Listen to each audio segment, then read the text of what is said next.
সরকার পুরো সাংঘর্ষিকদের নিয়ে যাচ্ছে, তার লক্ষ্যটাই হচ্ছে যে একটা সাংঘর্ষিক অবস্থা সৃষ্টি করে আবার সেই আগের মতো 14 বা 18 মতো নির্বাচন করা।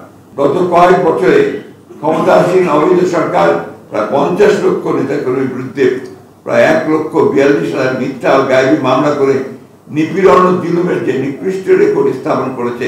গত কয়েক বছরে ক্ষমতাসীন অবৈধ সরকার প্রায় 700 বিরোধী নেতাকর্মীকে গুম, সহস্রাধিক নেতাকর্মীকে খুন, প্রায় 50 লক্ষ নেতাকর্মীর বিরুদ্ধে প্রায় 1,42,000 মিথ্যা ও গায়েবী মামলা করে নিপীড়ন ও জুলুমের যে নিকৃষ্ট রেকর্ড স্থাপন করেছে তা বিশ্বে নজিরবিহীন।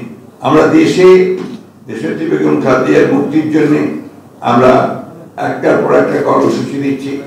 আপনাদের একটা জিনিস অনুধাবন করতে হবে যে আমাদের দল একটা লিবারেল ডেমোক্রেটিক পার্টি।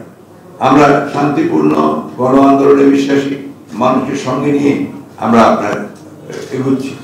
সেই ক্ষেত্রে যেহেতু আজকে আপনার এই অনির্বাচিত ফ্যাসিবাদী সরকার, লড়াইটা কিন্তু মনে রাখতে হবে যে ফ্যাসিবাদের বিরুদ্ধে একটা গণতন্ত্রের লড়াই, গণতান্ত্রিক শক্তির লড়াই, এত সহজ নয়। সেই ক্ষেত্রে দেশনেত্রী বেগম খালেদা জিয়ার চিকিৎসার ব্যবস্থাটা এটা সম্পূর্ণভাবে এখন যেভাবে আছে তাতে করে পরিষ্কার যে তারা দেশনেত্রী বেগম খালেদা জিয়াকে হত্যা করতে চায়। চিকিৎসার সুযোগ না দেওয়া মানে কি? হত্যা করা। এবং সেই উদ্দেশ্যে কিন্তু তারা নির্বাচনগুলোকে তাকে প্রধান প্রতিপক্ষ, প্রধান নেত্রীকে যাতে অংশগ্রহণ করতে না পারে যেন 18 সালের পূর্বেই তাকে কিন্তু আপনার ওই মামলায় মিথ্যা মামলা থেকে আপনার সাজা দিয়ে কারাগারে নিয়েছেন। আজকে ঠিক একইভাবে যেহেতু সামনে নির্বাচন আছে, দেশনেত্রী বেগম খালেদা জিয়া যেন বাইরে যেতে না পারেন এবং সেখানে সুচিকিৎসা করে সুস্থ হয়ে দেশে এসে আবার তিনি জনগণের সামনে দাঁড়াতে না পারেন, সেই লক্ষ্যেই তারা তাকে এখন এইভাবে হত্যা করতে চায়। এবং তারা দেখুন তাদের প্রত্যেকটা কথা মধ্যে প্রচন্ড সন্ত্রাসী কথাবার্তা, এবং এই কথাগুলো হচ্ছে তাদের কিন্তু কেমিস্ট্রি। আমরা সবসময় একটা কথা বলি যে আমাদের দুটো বিষয় আপনাদের বডি কেমিস্ট্রিতে আছে, একটা হচ্ছে সন্ত্রাস, একটা হচ্ছে দুর্নীতি। এই দুটোর বাইরে আমি কখনোই জানি প্রথম থেকেই না।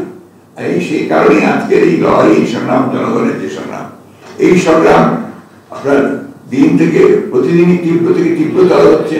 এবং আমরা বিশ্বাস করি যে অতি অল্প সময়ের মধ্যে এই সরকার জনগণের রুদ্র রোষের শিকার হয়ে তাদেরকে তার পদত্যাগ করতে বাধ্য হবে। আমরা বলে দিয়েছি যে এই সরকারকে পদত্যাগ করতে হবে, এই সংসদকে বিরুদ্ধ করতে হবে।